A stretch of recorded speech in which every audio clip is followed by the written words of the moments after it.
think all San Diegans are feeling pretty lucky this time of the year. The weather is pretty perfect. Morning clouds clearing out to sunny skies, though we did have a lot of those clouds hug the coastline, but you could see some blue peeking through those clouds over downtown. Even Borrego Springs saw a few clouds today. Those are those high clouds that I mentioned would be building by the afternoon. They're not going to block too much of the sun, and that's exactly what they're doing right now. But those marine layer clouds along the coastline, they are starting to block more of that sunshine right at the immediate beaches. Temperatures cooler there, of course, 62 degrees in Carlsbad and in Del Mar. Meanwhile, out in Borrego Springs, we're at 96 degrees, 73 in El Cajon, 68 degrees in Fallbrook right now. So the sea breeze is going to continue the next several afternoons. Actually, it's not really going anywhere, but it won't be quite as strong after Thursday. The mountain and the deserts, that's where the strongest winds will be targeting. In fact, you can see the blue and the yellow. That's a contour indicating the stronger winds there. Julian up to about 20 miles per hour right now, 12 in Chula Vista. So clouds, even along our coastline, are going to be clearing out. Most of the county will be sunny by mid to late morning. Between about 9 and 11 a.m., I think, is when we're going to see the most amount of clearing. Temperatures in the afternoon, anywhere from the mid 60s to low 70s at the coast, but mostly upper 60s.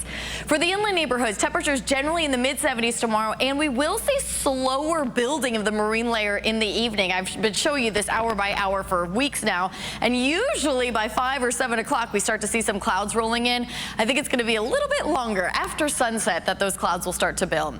So temperature is going to be trending in the 60s and 70s almost everywhere. You get out to the deserts, we're still about 5 degrees warmer than normal, topping off in the triple digits. So we have been seeing some real heat and severe weather in parts of the country, in particular in Texas. I'm going to be talking more about that in depth coming up at 5 p.m. This little disturbance right here is going to help flatten out that ridge and bring a slight dip in temperatures for them, though it's still going to be pretty hot. For us here locally, we're looking at a really pleasant week. Let's talk about the wind. Coast and valleys, winds will be less than 15 miles per hour for most of us, less than 10. The mountains and the deserts, you can see those color contours on our legend here indicating the brighter colors, the stronger winds. So expecting widespread gusts, 25 to 40 miles per hour, and a few peak wind gusts could be up to about 45 miles per hour.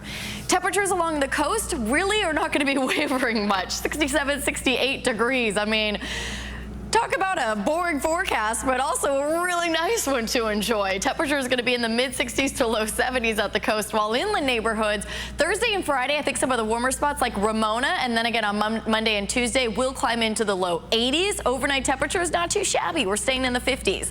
The mountains also very pleasant during the day, low to mid 70s as we head into the new month.